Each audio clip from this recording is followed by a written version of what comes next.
네, 저는 지금 차의과학대학교 스포츠의학대학원의 원장을 맡고 있는 홍정기 교수입니다. 저는 일단은 역도 선수였고요. 역도를 한 10년간 했고요. 중학교 때부터 서울체육중학교, 서울체육고등학교, 한국체육대학교까지 10년 동안 역도를 했습니다. 그래서 역도를 마치고 한국체육대학교 교육도 마치고 과학적으로 트레이닝을 시킬 수 있는 방법에 대해서 좀 알기를 원해가지고 좀 석사 과정을 들어가서 이것을 제대로 좀 한번 배워봐야 되겠다 라는 생각을 하고 한국체육대학교 스포츠의학 석사 과정에 들어가서 그것을 마무리했는데요.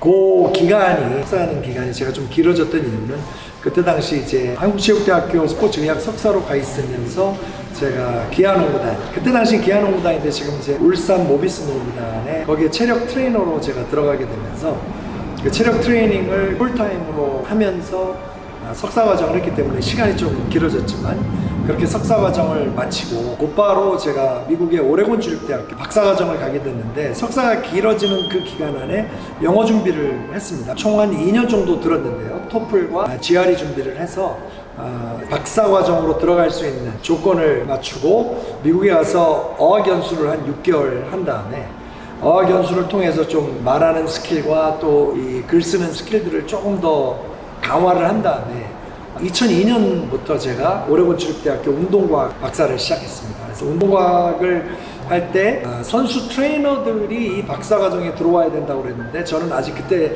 미국 선수 트레이너 자격을 아직 획득을 못한 터라 박사에 일단은 받아주셔서 들어가서 기능해부학이나 운동과학, 사실 조교로 일을 하게 되면서 학교 일정이 끝났을 때 콜발라스라는 그 도시였는데 그 도시의 고등학교 팀에 가서 제가 1500시간 그 실기를 해야 될 시간과 선수 트레이너 자격증을 따기 위해서는 충족시켜야 되는 과목들이 있어서 그 과목도 다 떼고 사실 박사과정 기간 안에 선수 트레이닝 자격 시험을 봐서 합격한 케이스라 박사과정에 들어가서 선수 트레이닝 공부를 조금 더 하고 맞춰서 한 6년 걸렸어요. 박사과정을 마칠 때까지. 그래서 운동과학 박사를 받고 선수 트레이닝 자격도 따서 그렇게 마치게 될 때에 또 굉장히 또 운이 좋게 미국의 윌라메 대학에 제가 조교수로 운동과학 조교수로 들어가게 돼서 거기서 이제 운동과학 전공을 하는 친구들을 가르치게 됐죠.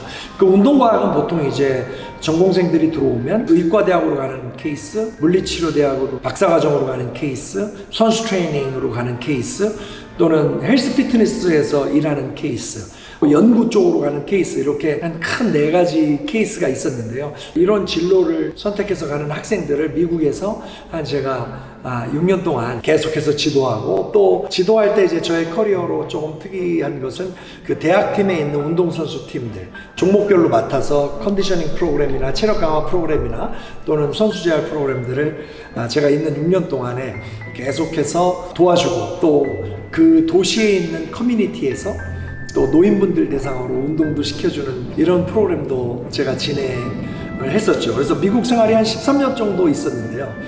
계속해서 그런 트레이닝을 놓지 않고 엘리트 선수들, 시니어, 일반인들을 가르치는 이런 피트니스 센터에서까지도 가서 강의를 하고 그분들의 프로그램을 만들어주고 운동을 시키는 이런 역할을 사실 대학 교수로 있으면서 연구만 하는 것이 아니라 이런 현장 실습을 계속 했던 것이 아마 저에게는 굉장히 도움이 많이 됐던 것 같고요. 그 다음에 이제 미국에 계속 있었으면 좋겠지만 한국에 국민대학교에 들어와서 한 3년 반 스포츠 건강재활학과에서 학부학생들을 가르치고 또 대학원생들을 가르쳤고, 그 이후에 이제 차의과학대학교 스포츠의학대학원에 와서 지금 나름대로 선수 트레이닝 전공으로 그리고 임상운동 전공으로 여기서 학부를 넘어서서 조금 더 좋은 전문성을 가지기 위한 선생님들을 돕는 교육과정을 열어놓고 지금 가르치고 있는데요. 결국은 운동선수였지만 운동선수로서 운동했던 그 경험에 스포츠 과학적인 지식을 잘 덧붙여서 훨씬 더 입체적으로 이해할 수 있었고, 거기서 영어를 잘 준비해서 꼭 우리나라에서도 할 수 있지만 외국에 나가서 솔직히 미국의 세금으로 제가 이런 공부들을 마침으로 인해서 미국에서 대학 교수가 될 수 있었고, 또 미국에서도 또 제가 원했다면 팀에도 갈 수 있었겠죠. 체육과 전공으로서 이곳에서 어떠한 진로를 선택할까라고 생각하는 분들에게는 국내와 국외, 즉 먼저 국내에서는 체육교사 자격증 위주로 체육교사 임용을 전통적으로 이 체육과에서 많이 했다면 지금은 이제 여러분 어때요? 엘리트 선수들의 체력 관리 또는 스포츠 재활 이런 분야에서도 전문성을 갖고 있는 사람들을 요구하고 있거든요. 그래서 이게 국가대표팀, 프로팀, 아마추어팀 심지어는 클럽팀에까지도 이러한 전문가가 필요하고요.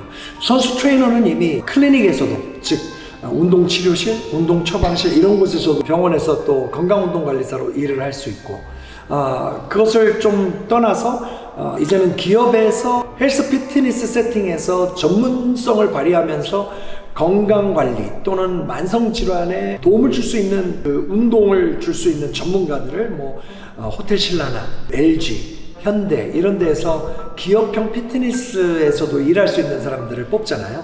그게 아니면 개인적으로 창업을 해서 스튜디오 세팅해서 센터 세팅해서 운동을 지도할 수 있는 사람들도 있고 그래서 지금은 굉장히 다양한 길이 있는데 체육을 했기 때문에 조금 더 이 분야에서 요구되는 전문 지식을 쌓아서 회원들이나 선수들을 상대할 때 그들을 만족시킬 수 있는 전문성 이것을 딱 만들어 놓으면 선수들뿐만이 아니라 일반인 심지어는 저희들과 같이 병원 그룹에서도 충분히 일을 할 수 있다. 그것이 이제 국내에서 저희들이 할 수 있는 것인데 한 가지 제가 더 추가하자면 이제 그런데 나는 연구를 더 하고 싶어. 그러면 이제 여기서 석사나 박사를 국내에서도 마침으로 인해서 여러분들이 이미 계신 곳에서도 두각을 나타내고 전문성을 과시하실 수도 있고 또 석사를 해놓은 상태에서 외국의 좋은 대학 프로그램을 잘 선별해서 그곳에 가서 공부할 수 있게끔 영어를 잘 준비해서 가면 저와 같이 미국의 세금을 가지고 학비 면제를 받으면서 그래서 한 4, 5년 미국에서 잘 공부를 하면 박사를 받고 거기서 한국에 돌아오실 수도 있지만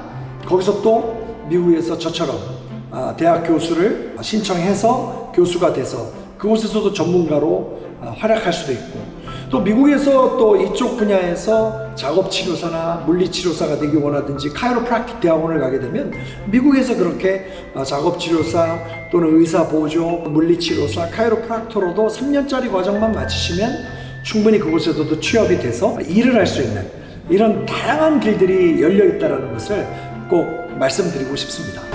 제가 아무래도 미국 유학을 가게 될 때 가장 중요했던 부분 중에 하나가 결국은 영어 실력인데요. 제가 사실은 지금 울산 모비스 농구단의 전신인 기아농구단에서 체력 트레이너로 풀타임으로 있었다라고 말씀을 드렸었는데요.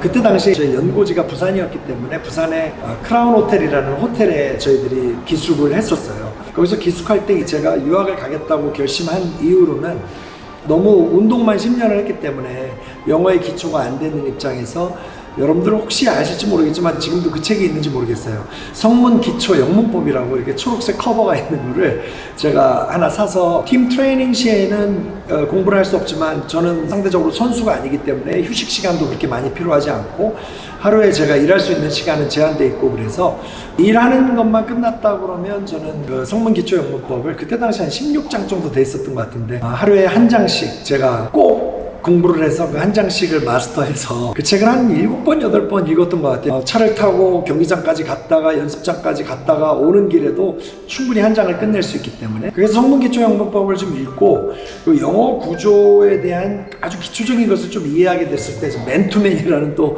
영문법이 있어요. 그래서 맨투맨 시리즈를 쭉 공부했고요. 그때 당시에 이제 어떤 저희 팀에 통역하시던 분이 그 법률 박사셨는데 변호사셨는데 정기 씨 토익을 공부해보세요. 토플은 너무 어렵겠지만 토익은 괜찮으니까 그래서 서점에 가서 제가 토익 교재를 하나 사서 그때부터 또 천천히 그 토익을 공부했습니다. 근데 토익은 조금 일상 용어와 비즈니스 용어다 보니까 조금은 좀 학문적인 전문 용어가 그렇게 많지는 않아서 제가 그때 당시 영문법 책을 떼고 가기에는 좀 좋았던 것 같아요. 그래서 저는 어려워가지고 막 힘들게 공부하는 것보다는 좀 토익 책을 딱 보면서 할 수 있겠는데라는 자신감을 좀 얻었던 것 같고 물론 어려웠지만 그래도 자신감을 얻으면서 토익을 그 교재를 한 2번 정도 제가 읽었는데 그게 끝난 다음에 제가 토플을 공부하다가 미국에 갔습니다. 그래서 토플을 공부하다가 점수를 아직까지 받지는 못한 상태에 미국에 가서 6개월 어학원을 다니다가 토플 점수가 나왔거든요. 미국에 가서 GRE를 사실 공부한 건데요. 그런 식으로 공부를 했는데 특별히 이제 영어를 공부할 때 도움이 많이 됐던 게 짧은 지문들을 읽고 그 지문들에 대해서 번역하는 그것을 읽어내는 능력. 근데 그다 적은 것이 아니라 소리내서 읽고 그 내용이 무슨 내용인지를 빨리빨리 인지하려고 했던 그런 훈련을 문단 쪼개가지고 봤던 연습이 굉장히 중요했고, 그 다음에 리스닝을 할 때 그때 온라인에서 똑같은 문장인데도 리스닝을 배속을 바꿔가면서 2배속으로 들을 수 있었고 3배속으로 들을 수 있었던 그 사이트가 있었어요. 그래서 평서문을 쭉 그냥 같은 스피드로 듣다가 조금 빨리 듣다가 조금 더 빨리 듣고 나중에 평서문으로 평상시 그 배속으로 들으니까 이게 속도가 굉장히 느리게 들리면서 더 잘 들리더라고요. 그래서 리스닝은 그런 식으로 했고, 라이딩이 좋아진 것은 아무래도 6개월 동안에 미국에서 어학원 다닐 때 숙제, 그러니까 네 느낌이 어땠냐 이것을 읽고 서머리를 해봐라. 그래서 사실 이 라이딩은 계속해서 하는 게 좋은데 제가 또 조금 성격이 오지랖이라서 일기도 제가 그냥 막 틀린 문법인데 막 영어로 썼거든요. 그래서 오늘 하루는 어땠다 이런 것들이 좀 총체적으로 읽고 번역한다는 게 아니라 이해하고 듣고 쓰는 거 이렇게 됐고, 사실은 이제 이 스피킹은 한국에 있을 때 그렇게 좋지는 못했어요. 그래서 미국에 갔는데 뭐 한국 사람들 만나지 않고 계속해서 미국 사람들하고 그냥 대화하니까 스피킹은 약간 탤런트도 있는 것 같고 그래서 조금 빨리 갔는데, 뭐 스피킹도 비결이 있다면 계속 조잘조잘 거려야 되거든요. 잡담도 많이 해야 되고 그냥 계속해서 대화를 해야 되는데 이렇게 부끄럽게 있고 이러면 안 되고 먼저 찾아가서 먼저 얘기하고 이런 식으로 했던 것들, 미국 사람들에게 전략이라면 한국 음식 먹고 싶지 않냐? 그래놓고 저희 집에 데리고 와서 한국 음식 주면 한 3-4시간 저희 집에 있으니까 미국 분들 오셔서 그렇게 계속 또 학교에서 만난 애들 데리고 와서 그런 식으로 사회적인 관계를 유지했던 게 영어부에 도움이 많이 됐고요. 지금 생각하니까 한 가지 굉장히 저에게 도움이 됐던 게 영화를 보기였네요. 근데 영화 중에도 미국의 그 시트콤을 영어 자막을 달아놓고 이해가 안 되는 단어도 굉장히 많고 모르는 단어도 많았지만 그들이 발음할 때 저 발음은 이렇게 발음하는구나 라는 것을 그냥 밑에 깔아놓으니까 알겠더라고요. 그게 그래서 나중에 그 책에서 그런 단어가 나올 때 그거를 어떻게 발음해야 되는지 기억하고 있어서 그렇게 발음했더니 누군가 대화할 때 훨씬 더 좋은 느낌이었고 그들도 좀 제가 영어를 잘하게 봐줬고, 그래서 그런 것들도 굉장히 도움이 많이 됐습니다. 제가 이제 그때 당시 26살 때 기아농구단의 체력 트레이너로 발탁이 된 거죠. 제가 한국체대 출신이니까 한국체대에서 추천을 받은 거예요. 그래서 사실은 이제 채로 뽑히는 케이스였는데 들어갔더니 이제 기아농구단에 있는 사무국장님이 이런 질문을 하시더라고요. 그 강동희, 허재, 김유택 운동시킬 수 있어요? 그때 당시 이제 농구대잔치가 끝나면서 프로농구가 출범을 한 거니까 외국에서 용병도 들어오고 상대적으로 노장이었던 선수들의 체력이, 기술은 좋은데 체력이 문제가 됐기 때문에 저를 뽑은 거였거든요. 그때 이제 지금 뭐 말하면 김영만 선수, 오리온스의 추일승 감독님, 허재 감독님, 강동희 감독님 다 그런 분들이 우리 기아농구단에 선수로 있었거든요. 지금 그리고 여자농구에 계신 이훈재 감독님, 그래서 이런 분들이 그때 당시 막 선수로 뛰니까 저보다 나이가 연배가 높으셔서 실력이 없으면 절대로 트레이닝 할 수 있는 분위기가 아니었습니다. 네가 뭘 아는데 우리한테 트레이닝을 시켜 이거였는데, 다행히 제가 역도를 했기 때문에 또 체력 중에 근력, 파워 이런 위주로 시키는 운동들에 대해서는 시범도 잘 보이고, 농구는 상대적으로 많이 몰랐지만 그런 것들을 잘 말씀드리고 또 시범 보이고 도와드릴 수 있어서, 나이는 연소했지만 그때 당시 그 형들, 저는 형들이라고 표현했지만 그 형들이 많이 제 트레이닝을 또 순응해 주셨고, 처음에는 뭐 제가 막 운동 가르치면은 우리 허재 감독님 같은 경우에 야 이거 뭐 효과 있어 뭐 이렇게 하면서 네가 뭐 알아 뭐 이런 것도 있었죠. 왜 그런 게 없었겠어요. 그러나 짧은 시간 안에 제가 열심히 하는 모습, 그리고 전문적인 모습을 보이면서 나이가 꽤 많았던 선배들도 야 그래도 홍정기한테 이렇게 배워야 돼, 그리고 다쳤을 때 회복할 때 이렇게 물어보고, 그리고 뭐 우리 김유택 지금 중앙대학교 감독님도 하셨지만 사적인 자리에서는 음식도 좀 같이 먹으러 가고 냉면도 같이 먹고 이러면서 제가 농구도 많이 배우고, 농구는 어떤 부분을 중요시 봐야 되냐, 그리고 어떤 체력이 또 농구에서 중요하냐, 이런 것들도 굉장히 많았죠. 꼭 선배만 있는 게 아니라 지금 제 밑에 뭐 표명일 선수나 그때 당시 있었던 선수들 중에 또 활약하는 선수들도 많기 때문에, 김영만 선수도 지금 LG 코치로 있지만 저하고 그런 관계였고, 또 지금 현주혁 감독도 코리아 텐더 때 제가 제어를 도와줬고, 뭐 많은 선수 감독들이 그때는 농구계가 좁으니까 그렇게 해서 그때 당시부터 열심히 제가 노력했는데, 좀 이러한 팀버스 안에서도 제가 늘 이동할 때도 책 보고 그랬더니 제가 미국에서 대학 교수가 돼서 좋은 활약하고 한국에 돌아왔더니 그때 모시던 감독님, 코치님들 우리 선수들이 지금 감독 생활하고 있지만 뭐 홍정기 트레이너는 그렇게 될 줄 알았어 뭐 이러면서 좋은 얘기들 해주시는데 기아농구단 때는 그런 지금 기라성 같은 선수들을 트레이닝할 수 있고 재활할 수 있었던 것이 아주 큰 저에게는 도움이 됐었습니다. 자, 우리 고등학교 3학년 이제 수능이 11월 14일인데요. 특별히 이제 체육 쪽으로 생각하면서 이 체육과 관련된 진로 또 미래를 보시는 분들에게 특별히 응원의 메시지를 좀 드리고 싶어요. 일단은 지금 준비를 잘 하셨으니까 컨디션 관리 잘 하시고 어떠한 결과가 나오든 간에 그 준비한 과정 가운데서 잘 연마한 것이 반영이 될 수 있는 퍼포먼스를 내주시기 위해서 아까도 말씀드렸지만 건강관리 잘 하시고 막판이 중요하니까요. 집중력을 잘 내셔야 되니까 제가 파이팅 해드릴게요. 또 다음 단계에서 고민해야 될 거는 또 저희가 도와드릴 수 있을 것 같아요. 그래서 저에게 또 문의해 주시고 한다면 제가 아낌없이 또 열정적으로 여러분들에게 도움을 드리겠습니다. 하여튼 잘 준비하신 거니까 파이팅해서 멋진 수능 잘 마치실 수 있도록 응원합니다.